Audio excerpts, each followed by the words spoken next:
Hey everyone, welcome back to our channel. I'm Yomesh Gupta. In this video, I'm going to share a tool with you that I personally use at times to understand unknown code bases. It has been a great help to me, and I thought it would be a good addition to your developer workflow also.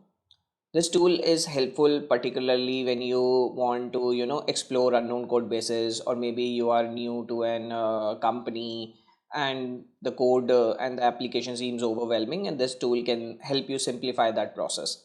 Plus, in the interview setting also, let's say you are given an unknown code base, an unknown app, and you want to quickly go through it and want to check out what the structure is, which UI element maps to which code base, which part of the code base. So this tool would help you in that regard. So without wasting any time, let's get started. So for the purpose of the demo, I'm going to use this GitHub repository. It's posted by this guy Swastik. I saw it on LinkedIn, so shout out to him for posting this. It's a e-commerce store. So we'll be exploring this code base using the tool, and I'll be just revealing what that tool is. So first, so I've cloned this. These are the files. Let me just run it. npm run start, I think. So it is starting. It is starting the development server. So let's say if I go to localhost 3000. So I have this e-commerce store, and I can go to explore. This is the product listing. I can go to next page, and there are more products as part of this app. Maybe I can click on it and it would open this code base. Open this page where we have the product description and everything. We can add to cart, and it is taking us to login and the sign up and everything. So now let's suppose this is a real world company and I just joined, and I might have been assigned some tasks to make some changes, or maybe I'm just going through and understanding what the code base is. So one way to do this would be that if I inspect element, I use web Chrome Devtools and everything. I don't know if it's installed. Let me check Chrome React Devtools in this Chrome tab.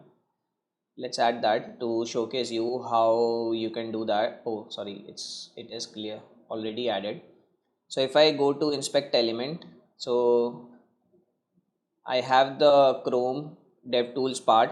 If I zoom in, so I can see which component is which and which is the prop. Let's say I want to find this, I can hover over it, I can find, and then I can go in the code base and search for this component. This is one way to do it, and it's tedious and cumbersome at times because it's the app could be n level deep. There could be endless components, context, HOCs, whatnot. So you'll be getting confused at times using that. This is one way to do it. Now if I want to understand this code base as unknown code base in my company, then one tool which I personally use would be a Chrome extension called locator.js. So if I search for this and if I find this, so this is the Chrome extension. Let me show you what it does. So if I go to get extension, so I'll be showing you multiple ways to how to set this up, not just for you but for your team also, and I'll tell you why that's important. So right now if I again go to their website, and let's say, so I open this DevTools approach. Okay, so this is one. So let's say I install the Chrome extension, I add this, and it is done. I can just go and open this, and it's saying it's not found. I come back to this, I refresh the page. So the first way is that you are using this Chrome extension for yourself, and you just install the Chrome extension like I did, and it is finding if you can see here, I don't know if it would zoom in or not. Okay, it's not zooming. So what you can see here is that it found that there is a React tab. It says that the code editor is VS Code. You can change or some custom link. For now I'm using the VS Code. So it's as per the instruction mentioned. You can use option dot plus click. For Windows user it might be alt, I think, but you have to verify. For Mac users, it would be option plus click.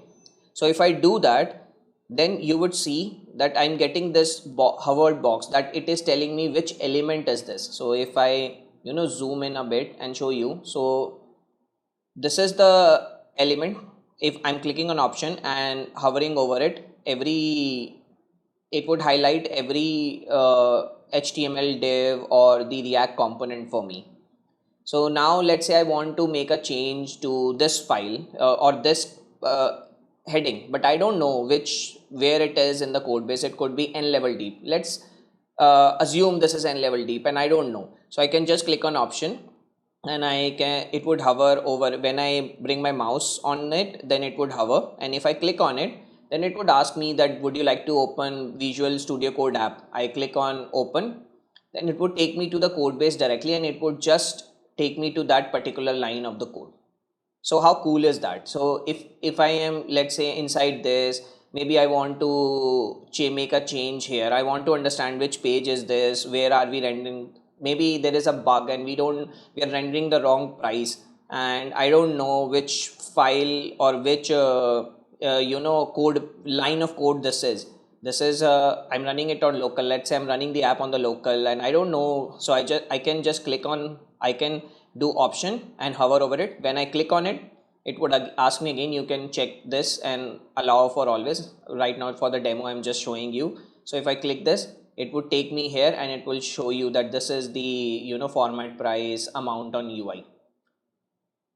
So you can use this. So maybe when you next join your, so like I mentioned, that where are the actual use cases. You join a company, there is an unknown code base, you don't know how to navigate, you don't know which UI element belongs to which line or which part of the code base. You can use this app to aid and ramp up faster. Another use case which can be very important is that, let's say you are in a pair programming interview session, or maybe you are in an interview session where you have to clone some code on your local and build some app, maybe build on some existing feature, or maybe fix certain things or anything of that sort. So you can use this Chrome extension to directly jump into, without knowing, maybe in the interview setting you have 1 hour or more than that or less than that, and you don't know how to navigate the code that fast. So you can just use this Chrome extension, install it. Like I told you, just search for locator.js on the Chrome Web Store or on the website and install it. And if when you refresh your page, the extension installed, you can just click on option, hover over it, click on it, and it would directly take you to that particular file or that particular line of code. So I just showed you that how you can use this Chrome extension for yourself to navigate the unknown code bases. But let's say you can install this in your project. Maybe in your company's production app, you can add this as a dependency or add it as a additional tool that can help your entire team. Now, if you're part of an like the title of this video, or initially I mentioned that how to ace at your job. One way is that you can navigate the code base faster. The another way is that when you're in an organization and you take an initiative to improve the developer productivity or ease out the process for everyone, and then it is taken as a positive step, it would help you move to the next level. It would help you in your appraisals, or maybe when you are having a discussion with your manager. It shows a positive a step forward for you, and that's a plus point. So you can use this tool to do that. So let's see how we can do that. So if I go to this page, the option 1 was browser extension. Option 2, which it mentions here, that you can install the locator to your project so all the team members can use it. Let's see how we can do this. So I copy this npm I, let's install this extension. So I go here, I install this.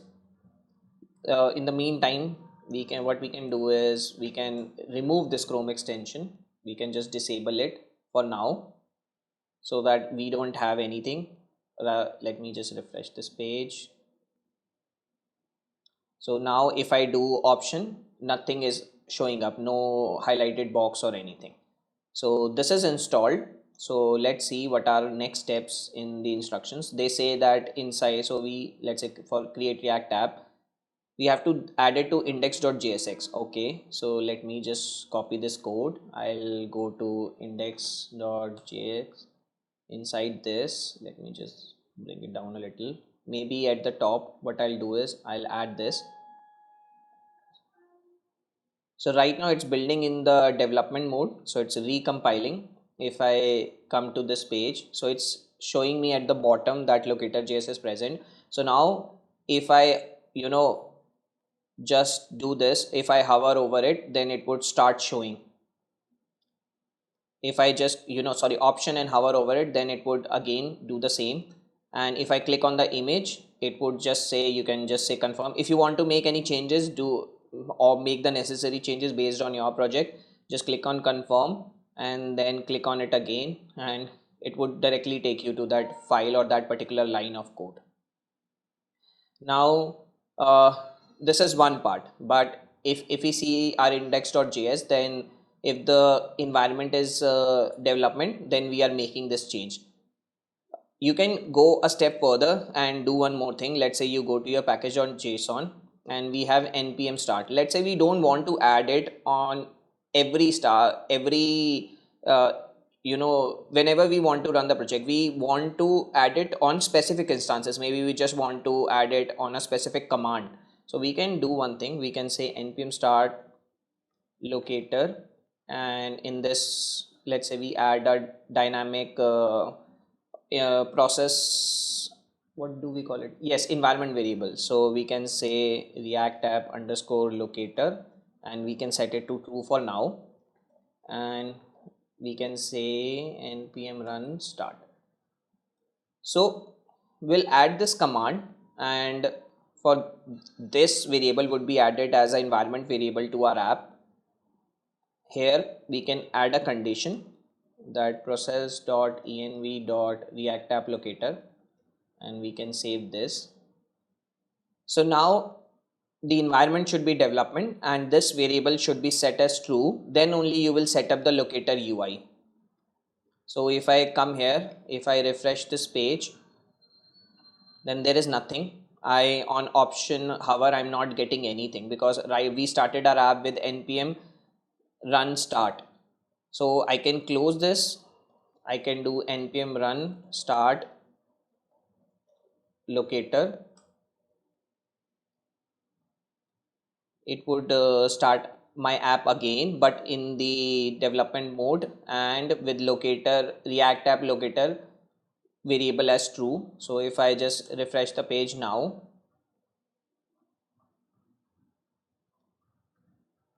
it is taking a bit time. I don't know why it's taking a bit time. Yeah, it started.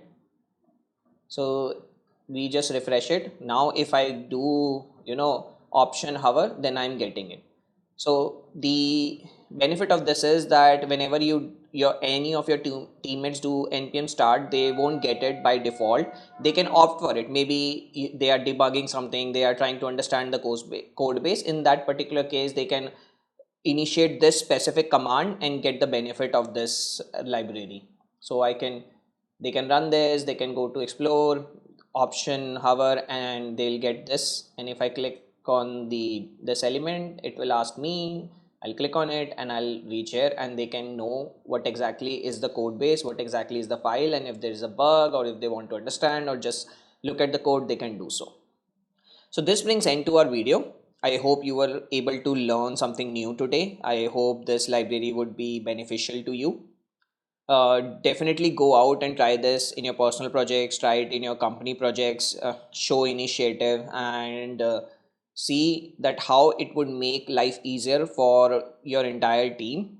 I'm not associated with this library. I just saw it on internet while going through something. So I tried it out and then I started using it, and I felt that it would be a good addition to share it with you folks. Definitely try it out, and as always, do like, share, subscribe this video, share it with your friends, share it with your colleagues, and share it with your anyone, even show it to your mom. And so till next time, see you, take care, bye bye.